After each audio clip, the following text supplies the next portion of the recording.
1760. The Swedish Empire had branched out further into Germany over the past 60 years. However, during the last 25 years of war, the Commonwealth had restored much of the land previously taken by Sweden, as well as other lands such as Bohemia and Riga. The western powers of France, Italy and Westphalia had been severely weakened in this war, and it was finally time for Sweden to turn its attention away from Western Europe and towards the Commonwealth. In most of the wars prior, Sweden had enjoyed some sort of large advantage, whether that be in manpower, army quality or technology, but now that gap was closing. Whilst both powers recognised the threat of revolutionary rum, the hit to the Swedish economy from losing some of its most valuable provinces was too much at this time to bear an alliance with the Commonwealth. At first, Swedish diplomats offered an alliance to the Commonwealth if they would return the lost Swedish lands, but the Commonwealth would not accept this, and war was inevitable. In 1764 it began. The Swedish army initially seized the two forts of Poznan and Tuchola. The Swedish army then marched on Pollock, doing battle with General Show-Off of the Commonwealth, famous for always showing off his greater numbers. Don't worry guys, we nearly got full not even graphic ideas. Yet. But I'm winning like really fucking Come on. hard, I actually have 50 pounds. Yeah, you have like a much bigger army than me. Oh no, don't go in there, you fools. No! The Swedish army was sent reeling back into Germany, but was soon reorganised to defend Tuchola. The Swedish First Army engaged the smaller Commonwealth force stationed there. The much smaller besieging army was quickly swept aside. We meant no, oh fuck's sake. What happened? Got yeeted. Poor weather meant that the Commonwealth reinforcements were delayed and not unified. As armies desperately trickled in, they were each met with the full force of the Swedish army. The Commonwealth disorganisation meant they took extremely heavy casualties and were forced to retreat. The following battle at Pollock was a brutal slog, with no side having a significant upper hand. The Commonwealth troops were slightly more disciplined, but the Swedish troops had slightly higher morale, and this allowed them to prevail in the battle when the Commonwealth front line shattered. After a costly battle for both sides, the Swedish lost 273,000 men, whilst the Commonwealth lost a staggering 350,000. It seems that the winds of war were slightly in Sweden's favour, and their ability to replenish losses was greater. Not wanting another long and costly war, the Commonwealth soon sued for peace. They returned the Swedish provinces that had been seized previously, as well as some extra ones in Silesia in compensation. Yet again, Britain and Spain were fighting France and his allies, but there was a problem. The evil peasants of Rum had risen up and overthrown the Sultanate, their legions numbering many times what any of the Western armies could muster. These legions, now done with slaughtering their own nobles and people, set their ravenous eyes to Europe. No more were they going to get bogged down in India fighting for Persia or Transoxiana. Their ravenous revolutionary hordes would pour into Europe and North Africa, slaughtering, killing and burning anything in the way. That mighty republic, as it likes to call itself, soon declared war on every major power in Europe.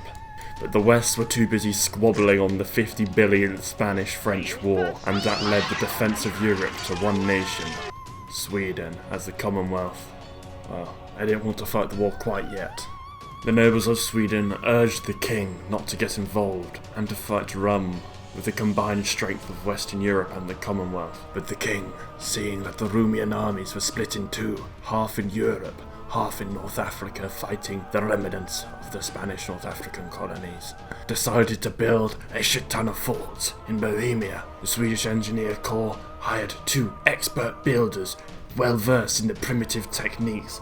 They could build a pool in a matter of hours, with nothing but a few leaves and a wooden stick. They could erect a castle in a month, using cutting-edge dirt and wattle and daub. With Bohemia successfully fortified and only being strengthened further, the ravenous Rumian hordes marched on Europe.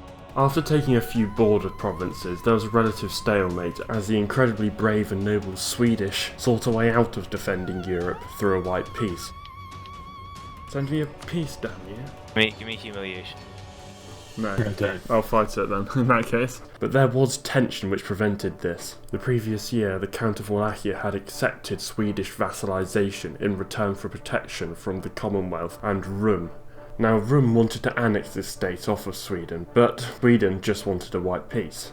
And you can see where this goes. Well, okay, well, I'll just beat you to death with a fucking shoe then. As not much was happening on the front line, Sweden challenged Rum to a 1 versus 1 battle. No funny business on planes. And if I win, I can keep Wallachia.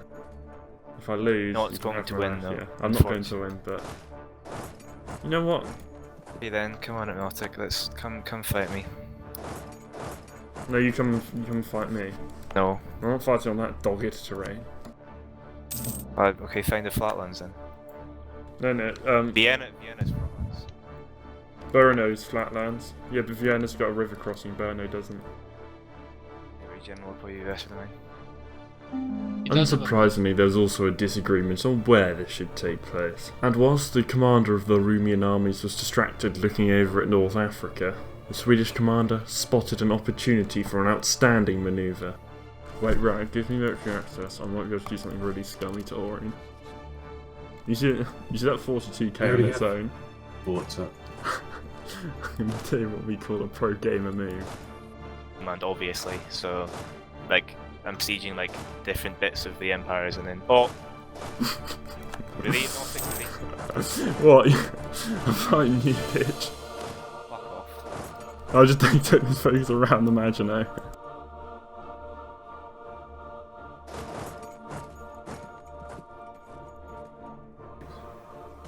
And you got the same discipline. Come on, don't get stacklight. Yes! The Swedish commander then flaunted his victory at one of Rum's ambassadors. Oh, you're actually fucking cancer, by the way, I was so ace. It's not cool. You got outmaneuvered. Who promptly informed the commander of the armies, who then began a march on Bohemia. A blockade was established, whilst the Swedish army clashed with Rum in the fields surrounding Prague. The battle was more a test of the men's discipline and morale rather than a test of tactical manoeuvre. As more and more bodies piled in, another Rumian army sieged the fort at Brno. By the time this fort was sieged, Sweden had drawn up all of its reserves, whilst Rum had about 80,000 men and their artillery trained to throw into the fight. But as the first 40,000 of the reinforcements arrived on the battlefield, the front line of the Rumian army broke. A hodgepodge of cannons and reinforcing infantry were thrown together to try and hold back the Swedish forces until the next stack of reinforcements arrived, but they were soon overwhelmed by a general assault. The Rumian army fled back into Greece, and the Swedish army attacked the fresh 80,000 troops from Brno, but they managed an orderly withdrawal with similar casualties on both sides. The Rumian peasant horde suffered harder at the Battle of Prague, losing 320,000 men to Sweden's 260,000 dead. But the determined peasants started another offensive into Bohemia, clearly not learning the superiority of the monarchy over a rancid republic. But they would have to start from scratch, as Brno had been besieged by the Swedish that year. They once again besieged Brno and Prague at the same time. However, this time the Swedish Engineer Corps sprung their trap. The two primitive builders were snuck through enemy lines into the province of Budejovice. Here they rapidly constructed a level 8 fort in a few days using their superior techniques, constructing earthworks with their stick with a little bit of metal on the end, and so on and so forth. 240,000 rabble were separated from the main Rumian army. The one-star general sieging Prague wasn't much help either, and the president of this republic voiced his concern over what had just happened. Why can't I... Are you... Really? Wow, okay. That fort finished building while I was like on the province, right? Which one? Yeah, there. What, in Prague? No, in Budejovice.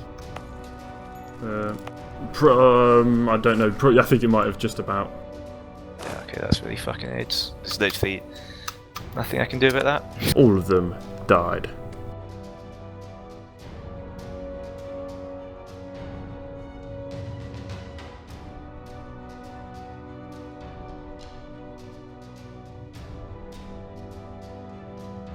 A year later, the scent of another rabble descending on Bohemia poisoned the noses of the men in Prague. This kick-started the Swedish army into action, and they met the Rumian army once more at Budavis. The Swedes were outnumbered, and their front line was on the brink of breaking when 40,000 reinforcements came to relieve the men at the front. The battle would be hard fought. Rum had replaced the one-star dung farmer from the head of the army, and instead installed a Turkish Napoleon. Turkish Napoleon would be able to harness the quality of the Rum army, which was, dare I say it, pretty close to Sweden's.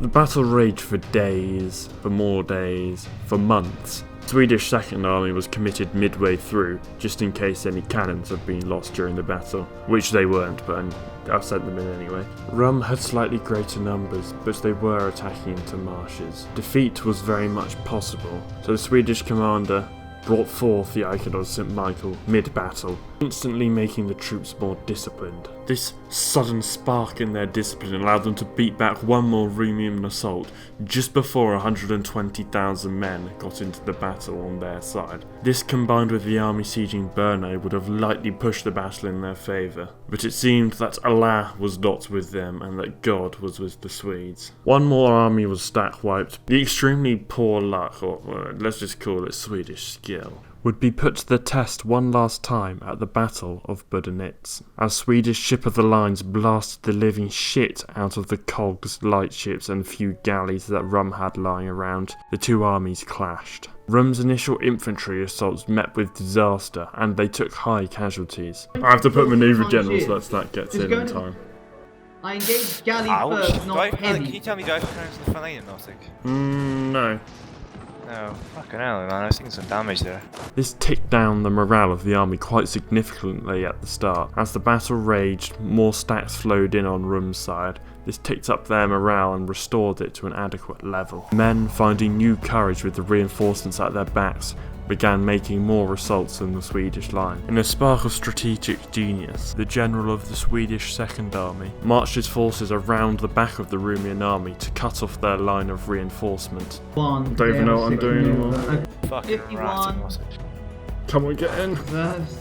The interception did not fare well. They were battered by greater numbers, and the artillery was soon on the front line, taking many casualties. The commander drew what was left of his men back to a small hill where they made a last stand, hoping that they would buy enough time for the main army to come and reinforce them. Alas, the commander could not keep his men in order, and they soon fled for their lives. Stop for now. That wasn't a very Bring the good rest of your plan. men up. Retreat!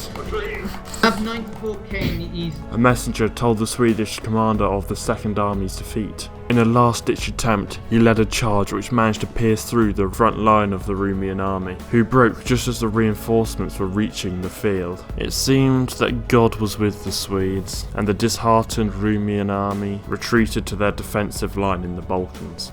The war turned once again into a stalemate, as there was absolutely no way that the Swedish army was going to go anywhere near the Balkans without any support from its allies or Europeans. This is mutually destructive. More mutually for me. Emissaries were dispatched around the courts of Europe to try and get some more men needed for this fight. Orin only has 600k manpower left if you're interested. They want to do it, but you tell them to down. Why don't you white peace it? Why? No, we're winning. Definitely don't white peace because I got hegemon. I said to Rob, just give us like the France and some islands. Rob, Why don't you send about 200k over and we can Constantinople by the end of the year? No. How about Rob stop being stubborn and then we can all gank Orin? Orin doesn't need ganking, he needs one to help me. There we Why go, I'm so not this war's helping? over, no one's gonna... Yeah, I'm not. Well, Actually, what about Commonwealth.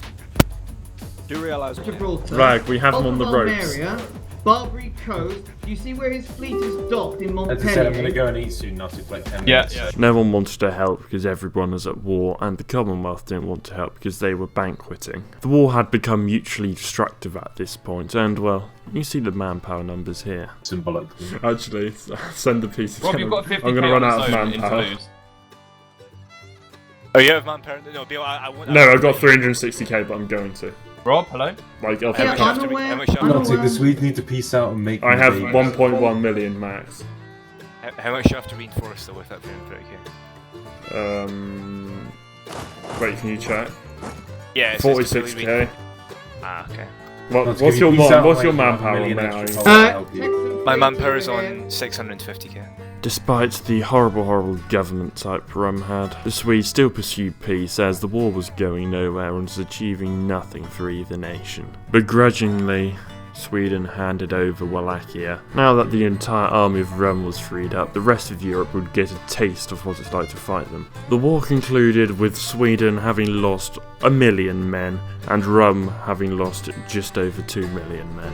And I doubt that the few thousand farmers in Wallachia even knew the war was going on, and that 3 million men had just died fighting over them. The world learnt one thing from this session. Wallachia's hardly worth dying for. While Sweden was fighting Rum, Spain and Britain had been defeated by France and its allies, resetting borders to what they once were. Quite ironic considering that Spain had spent a quarter of the game in war with France, and things were back to the fucking 1444 borders. Spain and Britain now bolstered the North African front against Rum, who also did the same. Raids into Italy were also increased, with limited success. The problem was that Rum had lost so much manpower against Sweden, it simply did not have enough manpower to fight all of Western Europe as well. I'm sure it probably could have done at its height. Thinking about it now, Sweden had actually done its part in defending Europe. Unless you live in Wallachia, of course, but who gives a shit about them, right? The Rumian revolutionary wars would rage on for many more years, but without Swedish interference. Britain, eventually getting bored of fighting Spain's wars, decided to pursue a new alliance. Let's just say there's an upstart who didn't like having a yellow cross flying over its old capital. And well, that nation and Britain were putting up quite a sizable force to take on Sweden. You'll have to wait and see how that unfurls next time. I guess I should also thank the Rum player Orion for invading all of Europe at the same time and making the game interesting. He could have crushed most states for like half the game, but he decided not to and make the game a bit more fun for everyone. So, here we go, here's his honourable mention.